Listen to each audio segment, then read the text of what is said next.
Hello friends, आप सभी का स्वागत है आपके अपने यूट्यूब चैनल पर। तो अपने बेसिक मैथ की बात करें, थंबनेल में भी आपने देख लिया और बोर्ड पर भी लिखा हुआ है।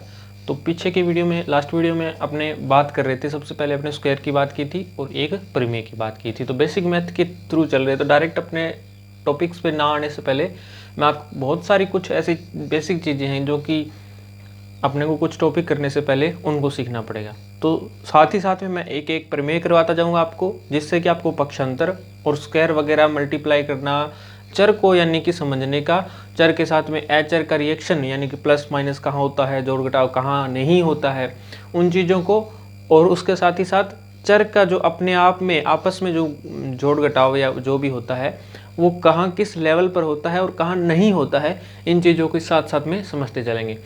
और इनके साथ में ही हम कुछ टेक्निकल चीज़ें, जैसे कि लास्ट वीडियो में अपने स्क्वायर की बात की थी, तो आज अपने अभाज्य गुणनखंड की बात कर लेते हैं। ठीक है, तो इस प्रकार से दो दो टॉपिक इकट्ठे एक साथ में चलते चलेंगे। ये कोई बड़ी है नहीं इतनी प्रमेय। तो देखिए जी, लास्ट वीडियो में जो प्रमेय की थी उसी के अकॉर्डिंग दूसरी प्रमेय होगी आज की। और जो अपने बात करें अभाज्य गुणनखंड विधि की, तो वो अभाज्य गुणनखंड विधि भी क्या है कि इसी से ही एक रिलेटेड टॉपिक है। ठीक है, तो अभी अपने बात कर लेते हैं, पहले अभाज्य गुणनखंड कर लेते हैं। ठीक है, अभाज्य गुणनखंड।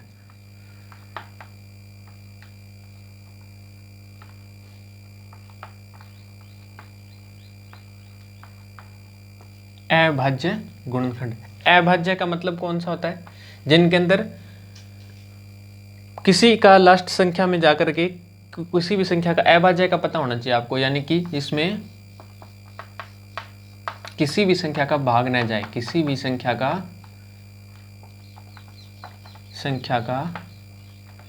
भाग न जाए। ठीक है, इस प्रकार से ये तो होगी अभाज्य संख्या। ठीक है, और एक अपने लिख रखा है मैंने गुणनखंड। तो गुणनखंड का मतलब क्या होता है? गुणा रूप में टुकड़े। गुणा रूप में टुकड़े। गुणा रूप में टुकड़े किस प्रकार से?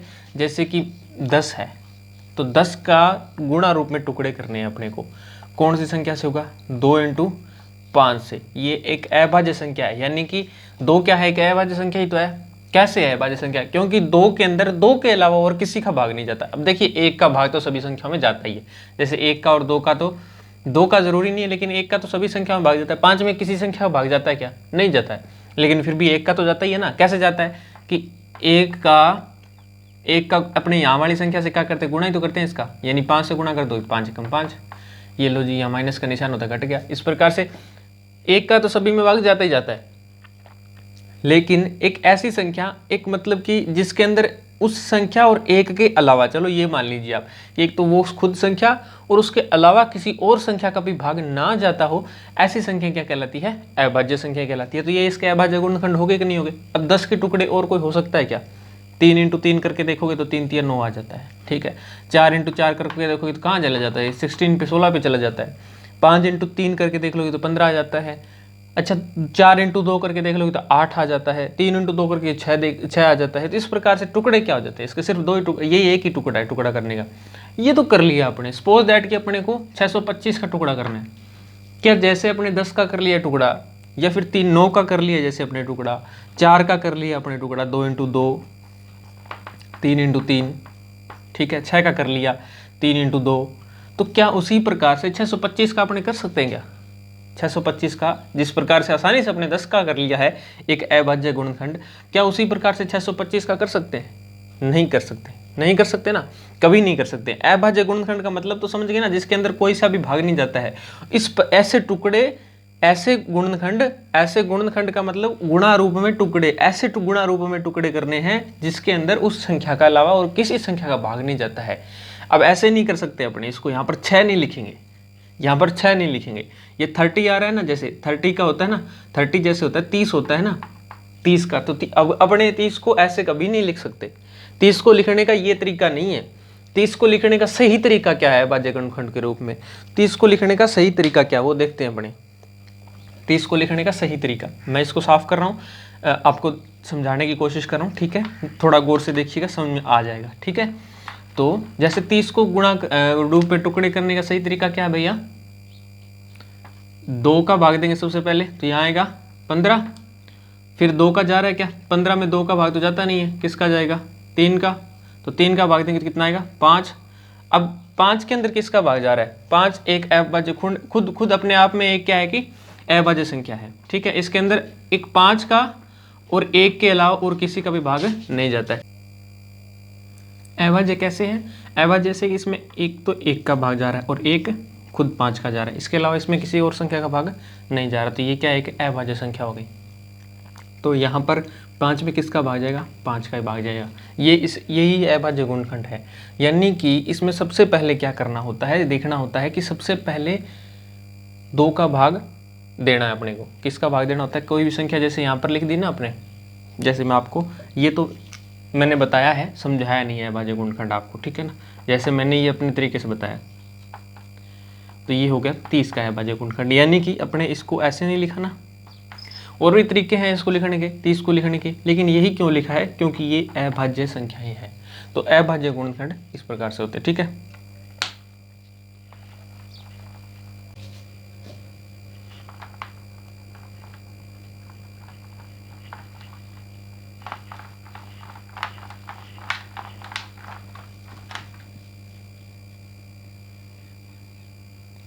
तो अब देखते हैं अपने कि स्टार्टिंग मतलब कि कैसे भाग करना होता है, ये जो मैं लिख रहा हूँ इसका क्या मतलब होता है, ऐसा क्यों किया जाता है, ठीक है।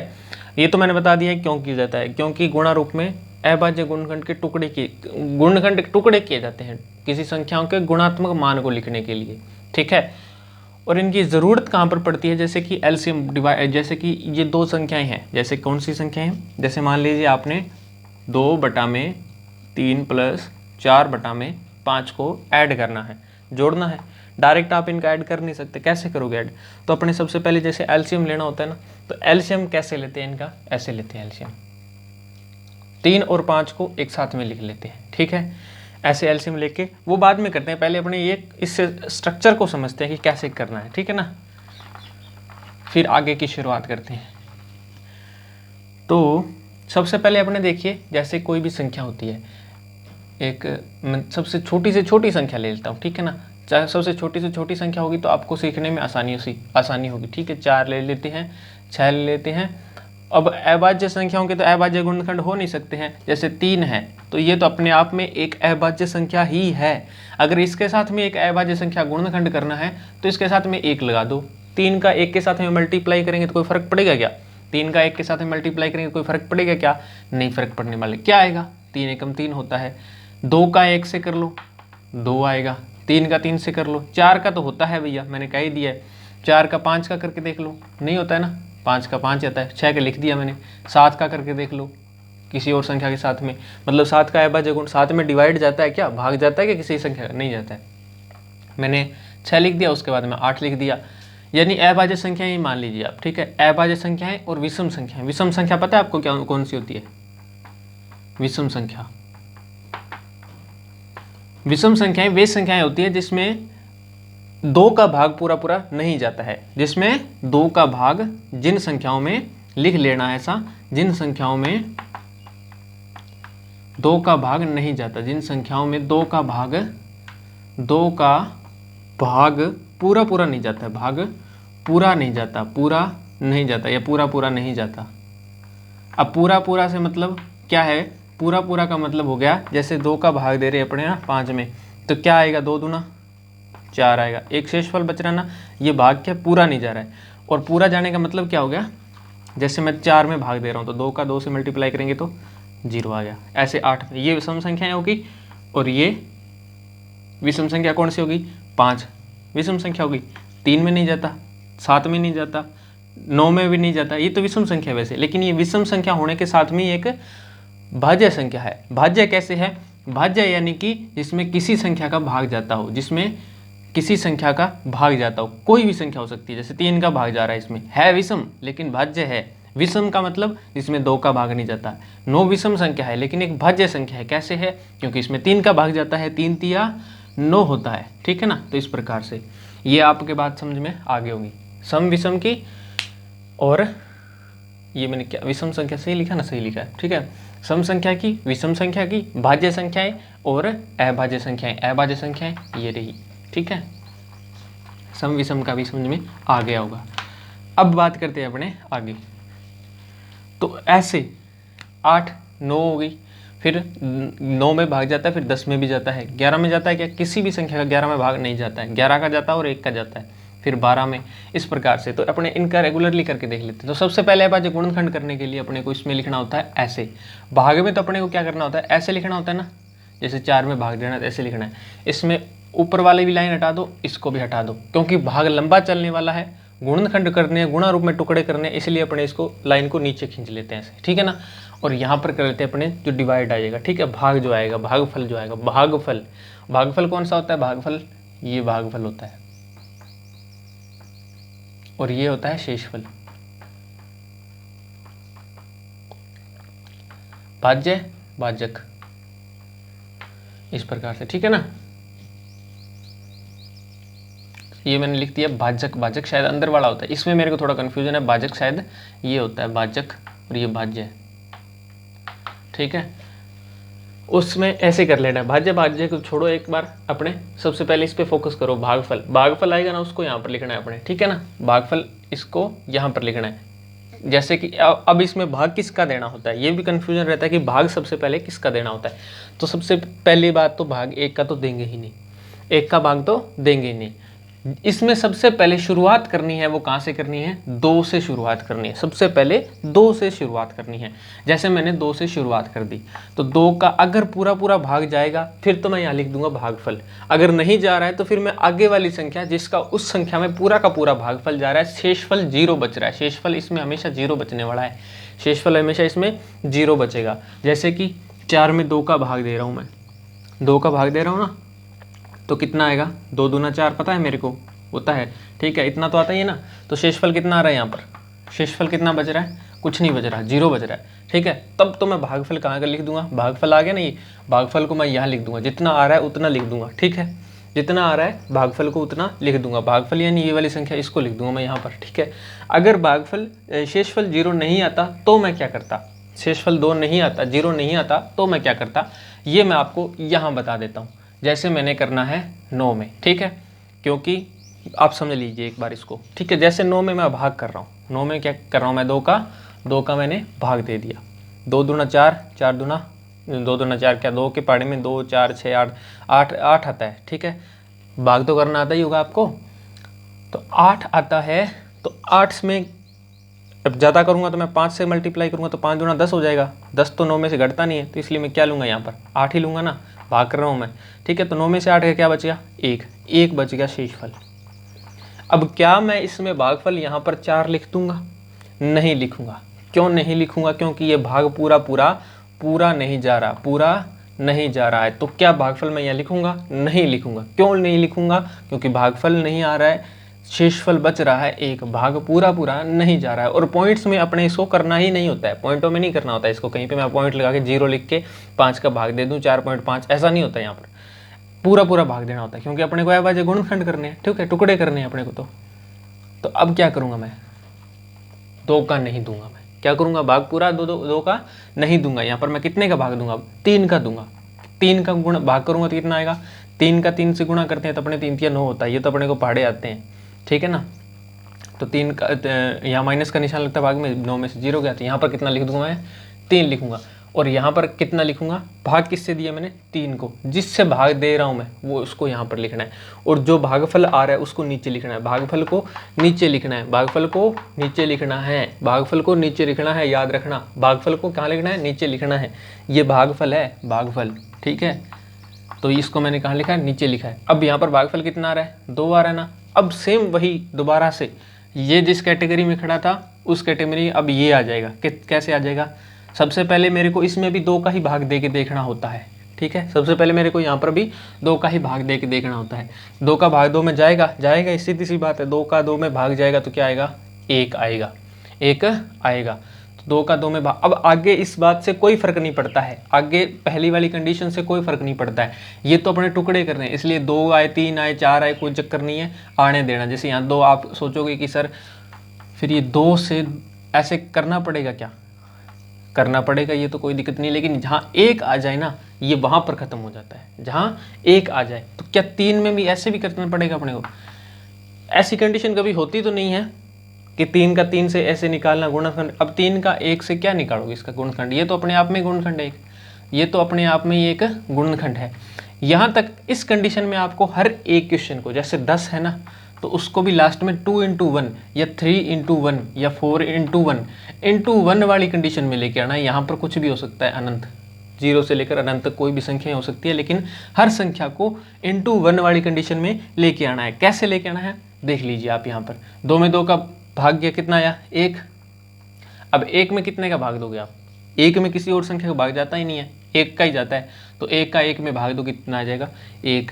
अब आगे चाहे इसको बढ़ाते चलो, क्या कोई फ़ायदा है? क्या कोई फ़ायदा है? क्या नहीं है, कोई फ़ायदा नहीं है। क्यों नहीं है? क्योंकि इसका अगर इसमें टुकड़े करते हो 2 into 2 into 1 करो, ये दिखाने की ज़रूरत नहीं होती है अपने को, ये तो अपने समझने के लिए है कि अपने को लास्ट into 1 में लेके आना होता है। into 1 का मतलब होता है कि लास्ट में ख़त्म करना होता है अपने को। यहाँ पर 1 आ जाना चाहिए, यहाँ पर 1 आ जाना चाहिए। ऐसी कंडीशन में इसको ला करके छोड़ना है, 1 को लिखना नहीं है, ठीक है? ये समझाने के लिए मैंने बताया। तो ये हो गए इसके अभाज्य गुणनखंड। किसके हो गए? 4 के अभाज्य गुणनखंड। क्या हो गए? 2 into 2। इसी प्रकार से ये हुआ अपना, ठीक है? समझ में आ गया होगा आपके यहाँ तक। अब अपने 2 का कर लिया है, 2 का अपने समझ में आ गया होगा, ठीक है? 2 का अभाज्य गुणनखंड अपने समझ में आ गया होगा। 3 का करते हैं ना, तो 3 में अब दोबारा से 2 का भाग दे के देख लो। अगर पहली बार 2 का भाग चला जाता तो हो सकता था 2 का भाग जाएगा, लेकिन अब पहली बार में 2 का भाग नहीं गया ना, तो अब भी 2 का भाग 3 में कैसे चला जाएगा? नहीं जाएगा। 2 का भाग देंगे तो 2 एकम 2, 1 बच रहा है, नहीं हो रहा। शेषफल तो अपने को बचाना ही नहीं है, क्या करना है? भाग पूरा देना है, भाग पूरा देना है। तो भाग पूरा देने के लिए 2 के अलावा 3 ही एक है जिसमें 3 में खुद का भाग जाता है, 3 का 3 में, ठीक है? 0 शेषफल बच गया, तो यहाँ लिख देंगे अपने 3 का 3 में भाग देंगे तो एक भागफल आ जाएगा, जिसको मैंने यहाँ लिख दिया है। अब ये भी कौन सी वाली कंडीशन में आ गया है? 3 into 3 into 1 वाली कंडीशन में। लेकिन एक तो अपने इसलिए समझा है कि अपने को इस कंडीशन में लेके आना है, लेकिन एक को अपने लिखना नहीं है एक्चुअल में। वैसे लिख दोगे तो कोई फ़र्क नहीं पड़ने वाला है, लेकिन ये अपने बेवकूफ़ी दिखा रहे हैं अपनी सामने वाले को कि हाँ जी हमने ऐसे प्रूफ कर दिया इसको एक लिख के। तो बेवकूफ़ी नहीं दिखानी है, अपने को समझदार बनना है। 3 into 3 लिख देना है यहाँ पर, ठीक है ना? तो 3 into 3 इज इक्वल टू 9, यानी 3 तिया 9। समझ में आ गया होगा आपके अभाज्य गुणनखंड, ठीक है? वैसे ही अपने बड़ी संख्याओं का कर लेते हैं, ठीक है? बड़ी संख्याएं कौन सी? सभी का करके देखना आप, ठीक है? अगर हो सके तो कमेंट बॉक्स में आप कमेंट करके मेरे को 6 के अभाज्य गुणनखंड बताना। लेकिन 6 का मैं चलो करवा देता हूँ आपको, आप मेरे को 8 का बता देना और एक 10 का मैंने बता दिया, तो आप किसका बताओगे? एक 14 का, ठीक है? 8 का और एक 14 का गुणनखंड अभाज्य गुणनखंड आप बताओगे। 6 का करवा दिया, मैं करवा देता हूँ। 9 का मैंने करवा दिया, 4 का करवा दिया, 10 का मैंने करवा दिया, 2 into 5 होता है, सीधी सी बात है। 12 का आप करके देख लेना, 14 का करके देख लेना, 13 का तो होता नहीं है क्योंकि 13 में तो किसी संख्या का भाग जाता ही नहीं है। तो इस प्रकार से 2 into 6 करेंगे तो सबसे पहले भाग किसका देना है अपने को? दे के देखना है, 2 का दे के देखना है। 2 का भाग देंगे 6 में तो कितना आएगा? धीरे धीरे आपकी एक ऐसी कंडीशन आ जाएगी, सबसे पहले तो आपको गुणा भी, थोड़े बहुत पहाड़े भी आने चाहिए आपको, ठीक है ना? तो उससे क्या होगा कि आपके आसानी से हो जाया करेंगे। 2 का भाग 6 में देंगे तो कितना आएगा? 3 into 2 करते हैं तो कितना आ जाता है? 6 आता है ना? 3 दूना 6 होते हैं ना, 2 तिया 6 होते हैं, 6 में 6 का भाग देंगे तो 0 आ गया, ठीक है? तो इस प्रकार से यहाँ पर आ गया 3। अब 3 में आपको पता है किसी और का भाग जाता नहीं है 3 के अलावा, तो यहाँ आ गया 1। तो ये हो गया 6 के अभाज्य गुणनखंड। कैसे हो गए? 2 into 3। ऐसे अभाज्य गुणनखंड आपको करके देखने हैं, ठीक है? ये तो हो गए छोटी संख्याओं के। 1-2 बड़ी संख्या में भी आपको करवा देता हूँ, ठीक है? जैसे कि 50 का हो गया, 100 का हो गया, 200 का हो गया, 500 का हो गया, वैसे ही मैं किसी संख्या का करवाता हूँ, ठीक है? आगे की नेक्स्ट वीडियो में मैं आपको बताऊंगा कि इसका यूज़ कहाँ पर होता है और कैसे होता है, ठीक है ना? तो इसके बाद में अपने एक प्रमेय कर लेते हैं। जैसे मैं करवा देता हूँ आपको 125 का। अब 125 है, इसमें लास्ट में अभाज्य संख्या है। अभाज्य संख्याओं में विषम संख्या है। विषम संख्या में 2 का भाग कभी नहीं जाता है। विषम संख्याओं में 2 का भाग कभी नहीं जाता है, क्योंकि जिस शब्द संख्या के पीछे एक विषम संख्या आ जाती है तो वो पूरी की जिस संख्या के पीछे एक विषम संख्या आ जाती है वो पूरी की पूरी संख्या क्या हो जाती है, एक विषम संख्या हो जाती है। इस संख्या के पीछे एक विषम संख्या आ गई है जिसमें 2 का भाग नहीं जाता है। 1 से लेकर 9 तक की विषम संख्या है ना, अगर किसी संख्या के पीछे 1 से लेकर 9 तक की संख्या आ गई, विषम संख्या 1 से लेकर 9 तक की विषम संख्या 1, 3, 5, 7, 9 विषम, ये संख्याएं, ये विषम संख्या, अगर इन किसी भी संख्या के पीछे इनमें से कोई संख्या लग जाती है ना तो वो पूरी की पूरी संख्या विषम हो जाती है, वो पूरी की पूरी संख्या विषम हो जाती है। लेकिन जैसे कैसे, 12 एक सम संख्या है, 12 एक सम संख्या है। कैसे है सम संख्या, क्योंकि इसमें 12 का 2 का भाग जा रहा है, ठीक है, लेकिन 2 का भाग जा रहा है ना, इसमें 2 का भाग जाए तो कितना आएगा, 12 में 2 का भाग देंगे तो क्या आएगा, 6 आएगा। 6 2 12 होते हैं ना, तो ये 0 हो गया। लेकिन अगर इसके पीछे कोई भी एक विषम संख्या जैसे 1 लग गई या 3 लग गई, 5, 7, 9, इनमें से कोई भी, या ये सारी की सारी लग गई, जैसे मान लो अब भी ये विषम संख्या है, अब भी ये एक विषम संख्या है, अब भी एक ये विषम संख्या है, अब भी एक विषम संख्या है, अब भी एक विषम संख्या है, लेकिन अगर मैंने यहाँ पर 2 लगा दिया तो अब ये क्या होगी, सारी की सारी सम हो गई। अब जैसे मैंने यहाँ 4 लगा दिया तो ये पूरी की पूरी सम हो गई, जैसे मैंने यहाँ 6 लगा दिया तो पूरी सम है, ये मैंने 8 लगा दिया तो पूरी की पूरी सम है। तो इससे फर्क पड़ता है, ठीक है ना। तो अब जैसे किसी भी संख्या के पीछे मैंने ये लगा दी तो एक विषम संख्या नहीं बनेगी, जरूरी नहीं है कि एक के पीछे विषम संख्या बन जाए, सॉरी अभाज्य संख्या। चलो अभाज्य संख्या बाद में करते हैं, अपने पहले ये समझ गए होगे आप, ठीक है ना। यहीं की बात कर लेते हैं, ज़्यादा आगे बढ़ जाएंगे तो सारा का सारा गोल हो जाएगा, ठीक है। सम और विषम में आपको पता चल गया होगा, ठीक है। तो जिसमें संख्या में कोई भी अभाज्य संख्या लग जाती है, ये विषम संख्या लग जाती है, तो वो क्या पूरी की पूरी संख्या विषम बन जाती है। तो ये 125 है, 101 विषम संख्या है, और एक विषम संख्या में 2 का भाग कभी नहीं जाता है, यानी कि 125 में अपने को पता है कि 2 का भाग तो जाने वाला है ही नहीं। कैसे, 6 2 12, बचा क्या 5। अब 5 में जाएगा क्या 2 का भाग, नहीं जाएगा। अब 3 का करके देखते हैं अपने, 3 का करोगे ना तो 3 का 4 से मल्टीप्लाई होता है तब 12 आता है, ठीक है। बचा 5, क्या 5 में भाग जा रहा है 3 का, 3 एकम 3, 2 शेषफल बच रहा है। 2 से कर लेते हैं, 2 से करेंगे तो 6 हो रहा है, अरे ये तो भाग नहीं जा रहा है, तो क्या हुआ अपने 3 का भाग भी नहीं गया। 4 का भाग देख देते हैं, 125 में 4 का भाग, तो 4 × 3 करेंगे तो 12, 0 बचा, क्या आया, क्या शेषफल क्या बचा 5, 5 × 1 करेंगे क्या आया 5, 4 एकम 4 होता है ना 31 पे, तो क्या गया, क्या नहीं गया, शेषफल बच गया। ये भी पूरा भाग नहीं जा रहा है, अपने को मैंने बताया है कि पूरा भाग करना है, अपने को क्या करना है, पूरा भाग करना है। तो किस से देंगे अपने, अब 5 से देंगे। क्या करेंगे, 5 दूना 10, ठीक है। बचा क्या 2, शेषफल 2 बचा, 5 उतारा तो कितना आ गया, 5 का एकम 5 2 10 15 20 25, कितने पे आता है 5 × 5 25 पे आता है, तो ये आ गया 25 में से 25 गया 0, शेषफल कितना आया 0। अब अपने पास में भागफल बचा, जो कितना बचा 25, भागफल कितना आया 25। इसको अपने यहाँ पर लिख दिया, भाग किससे दिया था 5 से दिया था। मैंने बताया कि पहली बार अगर 2 का भाग चला जाता था हो सकता था कि दोबारा 2 का चला जाए, नहीं गया। अगर 3 का चला जाता तो हो सकता था दोबारा से 3 का जा सकता था, अब नहीं गया ना, तो कहने का मतलब अब आगे भी 3 का भाग कभी नहीं जाएगा। ये इसका रूल ही मान लो एक आप, ठीक है ना। वैसे आप पढ़ रहे होगे तो आपको पता भी चल जाएगा, ठीक है। अब इसमें 25 में भी किसका भाग जाने वाला है, आप 25 में डायरेक्ट मैंने कह दिया ना, अगर पहले भाग चला जाता तो अब भी चला जाएगा, अभी नहीं, पहले नहीं गया तो अब भी दोबारा से 2 का या 3 का 4 का नहीं जाएगा, 2 3 4 का नहीं जाएगा, किसका जाएगा 5 का ही जाएगा। किसका जाएगा, डायरेक्ट 5 का करके देख लो, 25 में 5 का भाग कितना आएगा, 5 × 5 25, तो 25 × 0 हो गया ना, तो कितना जा रहा है, कितने से जा रहा है 5 से जा रहा है, कितना आ रहा है 1 आ रहा है, सॉरी 5 आ रहा है, कितना आ रहा है भागफल कितना आ रहा है 5, तो मैंने 5 लिख दिया। अब 5 में तो और किसी का जाता ही नहीं है, खुद 5 का ही जाता है, तो यहाँ पर क्या आ गया 1, यानी 125 के अभाज्य गुणनखंड क्या हो गए, 125 के अभाज्य गुणनखंड हो गए 5 × 5 × 5, ठीक है। तो इस प्रकार से अभाज्य गुणनखंड हो जाते हैं। लास्ट में 1 का भाग मैंने कहा बेवकूफ़ी है लिखने वाली बात, अगर यहाँ लिखो तो कोई फर्क नहीं पड़ेगा, ये 125 पड़ेगा ना यहाँ पर, 125 × 125, 125 × 1 इज इक्वल टू बराबर में क्या आएगा 125 आ जाएगा, तो वैसे ही भाग देने से कोई फायदा नहीं है, इसलिए भाग अपने नहीं देते। ठीक है, तो इस प्रकार से अभाज्य गुणनखंड आपके आगे होंगे समझ। ठीक है, वैसे ही आपको और बहुत सारी संख्याएं होती है, जैसे कि 10 का करके देख लेना, 20 का करके देख लेना, 30 का। अब ये इकट्ठे करने होते हैं, कहाँ करने होते हैं, ये भी मैं आपको बताऊंगा अलग से। ठीक है ना, अगली वीडियो के अंदर। अभी अपने एक प्रमेय की बात कर लेते हैं। ये वीडियो मैं पोज बीच में पता है क्यों करता हूँ, क्योंकि मेरे पास में कभी भी आवाज़ शोर वगैरह होती है तो मेरे को वीडियो पोज करनी पड़ती है। ठीक है ना, तो वो मत समझना कोई आप और कुछ, है ना। आगे की अपने प्रमेय की बात कर लेते तो a प्लस बी अपने कल कर ली थी, आज अपने कर लेते हैं a माइनस बी की स्क्वायर। ठीक है ना, तो a माइनस बी की स्क्वायर कैसे होती है, मैंने आपको बताया था कल वाली की जैसे ही।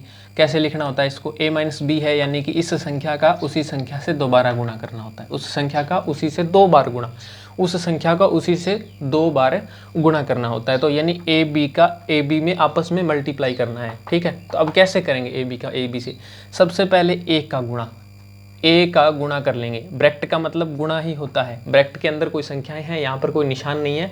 अगर मैं हो सकता है यहाँ पर माइनस का निशान लगा दूंगा तो हो सकता है कि जो a माइनस बी है ना, तो ये पूरी की पूरी संख्या इसमें से घटने वाली है, पूरी की पूरी संख्या इसमें से घटने वाली है। ये आपको मैं बाद में समझाता हूँ, लंबी चली जाती है बातें एक तो मेरी, है ना। इसमें अपने यहीं तक रहते हैं कि ब्रैकेट का मतलब गुणा होता है, ब्रैकेट का मतलब गुणा होता है। ठीक है, ब्रैकेट का मतलब क्या होता है, गुणा होता है, ब्रैकेट का मतलब गुणा होता है। फोकस कर लेना इस पॉइंट पे। ठीक है ना, मैंने यहाँ पर कोई संख्या का निशान नहीं लगाया, इसका मतलब यहाँ पर गुणा ही है। तो सबसे पहले a का गुणा होगा इस a का गुणा होगा इस पूरे ए बी से, और फिर b का गुणा होगा इस पूरे ए बी से। ठीक है, ठीक है। अब b है किस चीज़ का, a तो प्लस का ही था, a यहाँ पर किस चीज़ का है, प्लस का है, तो मैंने प्लस का लिख दिया, निशान नहीं है ना कोई पीछे, इसलिए ये प्लस का ही है। ठीक है, लेकिन यहाँ पर b किस चीज़ का है, b माइनस का है, तो b को आगे माइनस लिखना पड़ेगा, अर्जेंट है, ज़रूरी है ये। अगर नहीं लिखा ना तो पूरे के पूरे क्वेश्चन बदल जाएगा, आंसर पूरा का पूरा बदलने वाला है अगर यहाँ b माइनस का नहीं लिखा तो। अब यहाँ पर क्या है, a प्लस का है, मैंने a लिख दिया, b माइनस का है, मैंने b लिख दिया। ठीक है, इस प्रकार से अपने ये इक्वेशन बन गई। अब इसको अपने कर लेते हैं सॉल्व करेंगे तो क्या आएगा।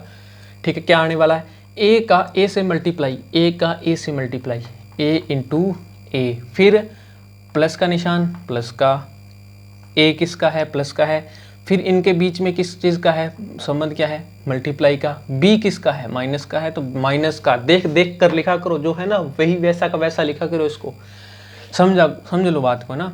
फिर निशान किसका है, माइनस का, मैंने माइनस लिख दिया। अब b और a का हो रहा है गुणा, तो मैंने ये लिख दिया ऐसे। ठीक है, माइनस और माइनस, सबसे पहले यहाँ पर माइनस देख लो आप, माइनस का b है ना, तो मैंने माइनस का b लिख दिया। बीच में संबंध किसका है, किसका है, इनका गुणा हो रहा है। ठीक है, अब यहाँ पर b किसका है, माइनस का है, तो मैंने माइनस लिख दिया, कोई दिक्कत नहीं है। a का a से गुणा होता है, मैंने ये बता रखा है कि जब गुणा होता है तब यहाँ ऊपर लग जाता है इसके स्क्वायर। ठीक है, तो अब a का क्या हो जाएगा, स्क्वायर, प्लस और माइनस का गुणा, मैंने पिछली वीडियो में बताया था, प्लस और माइनस का गुणा माइनस, क्या आएगा, ए बी। ठीक है, प्लस और माइनस क्या आ गया, माइनस का है, ये प्लस का है, ए कोई निशान नहीं आ गया, क्या हो गया, ये माइनस का हो गया। ए मैंने बताया है कि अल्फ़ाबेट्स में जो पहले आता है, जैसे एक्स वाई जेड है ना, तो इनको ऐसे लिखेंगे, नहीं ऐसे नहीं लिख देंगे कहीं पे वाई जेड एक्स, कहीं मल्टीप्लाई करेंगे अपने तो ऐसे नहीं लिखेंगे, इसको ऐसे ही लिखेंगे। तो वैसे ही इसको भी कैसे लिखेंगे, ए बी के जैसा, ना कि बी ए के जैसा। कोई फ़र्क तो नहीं पड़ने वाला है, लेकिन ऐसे लिखा जाता है खुद की आसानी के लिए, खुद सॉल्व करने के लिए। ठीक है ना, मतलब कि आपको बताता हूँ मैं कैसे, आगे इनका जोड़ होगा ना तब आपको समझ में आएगा। अगर मैं लिख देता तो आप सोचते कि ये बी ए लिखा होता है, अलग अलग हो गया, लेकिन ऐसा कुछ नहीं होता है। माइनस का माइनस से गुणा, प्लस, ये भी पिछली वीडियो मैंने बता रखा है, b का हो गया क्या, स्क्वायर। ठीक है, अब अगर मैं बी ए लिख दूं इसको और ए बी लिख दूं तो क्या कोई फ़र्क पड़ता है, क्या कोई फ़र्क पड़ता है, क्या नहीं पड़ता। जैसे b का मान लो 3 है और इसका मान 2 है, तो अब a का मान तो सेम ही रहने वाला है 2 और b का मान 3 रहने वाला है। अब इनका संबंध क्या, 6 का है ना, तो 3 × 2 करोगे तो क्या आएगा, 6 आएगा, करोगे तो क्या आएगा, 6 आएगा। तो क्या फ़र्क पड़ रहा है इसको आगे पीछे लिखने से, कोई फ़र्क नहीं पड़ रहा है। लेकिन फ़र्क तब पड़ जाता है जब आप इसको समझ लो कि ये तो बी ए है, ये तो इसके साथ में जुड़ेगा ही नहीं। लेकिन ऐसा नहीं होता है, ये चर संख्या आपस में सेम है। कैसे हैं, ये ए की स्क्वायर है किसकी स्क्वायर है? ए की। अब 2 की स्क्वायर और 3 की स्क्वायर क्या बराबर है क्या? नहीं है, इसलिए ये आपस में ये नहीं जुड़ रहा है और ये नहीं जुड़ रहा है, इसलिए इसको तो सेम ही रखना पड़ेगा। ए की स्क्वायर और बी की स्क्वायर अपनी जगह पर सेम रहने वाले हैं, ये चेंज कतई नहीं होंगे, ये आपस में जुड़ेंगे नहीं, ठीक है ना। अब जुड़ क्या रहा है यहाँ पर? ये माइनस का, ये भी माइनस का, ये इस पे माइनस में यानी कर्जा है। मान लो आप 1 रुपये का कर्जा और ये 1 रुपये का कर्जा है, तो अगर 1 रुपये का कर्जा और 1 रुपये का कर्जा, कितना कर्जा हो गया? 1 रुपये का मतलब 1 AB ही है ये, 1 AB ही है ये। कैसे है 1 AB? अगर मैं इसके आगे 2 लगा दूंगा तो ये 2 AB हो जाएगा। कैसे? 1 AB और 1 AB कितना हो गया? 2 AB, ठीक है। तो ये आ गई आपकी a माइनस बी की स्क्वायर वाली परिमेय, a माइनस बी की स्क्वायर वाली परिमेय, ठीक है। ये हो गया आपका A square minus 2ab plus B की स्क्वायर, ये आपकी प्रमेय है, ठीक है। इस प्रकार से अब आपकी समझ में आ गया होगा आसानी से। स्क्रीनशॉट लेना चाहो तो स्क्रीनशॉट लिख लेना। बाकी मैं तो कहता हूँ एक नोटबुक पे जो भी बच्चे पढ़ रहे हैं ना, वो इन प्रमेय को नोटबुक पे आसानी से साफ साफ लिख लें, ठीक है, जिससे हमेशा उनको याद रहेगा एक, ठीक है। मैं आपको बताता हूँ a minus B and a minus B, ठीक है, और a की square minus 2ab plus B की होल स्क्वायर, ठीक है, इस प्रकार से।